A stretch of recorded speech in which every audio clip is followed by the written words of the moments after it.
Hello, my name is Muhammad Azmi and I am 10 years old. I, I read a book called Animals Assemble and I really like it. The book is fun and very colorful. I enjoyed reading because the story is really exciting. I like that a bear and a parrot can be friends.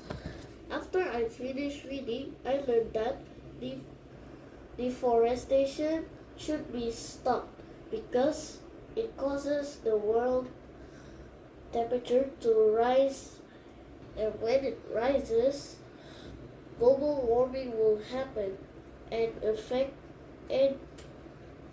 everything in life.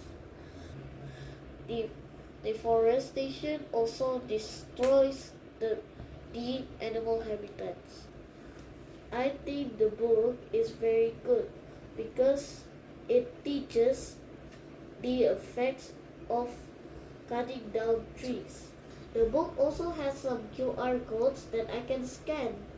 The first QR code shows how much the world has changed and the world is turning more red because it's getting hotter.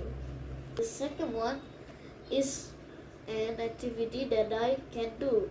I can answer because I already learned about global warming from the book. I really enjoy reading. The book is very fun. That's all from me. Thank you. Goodbye.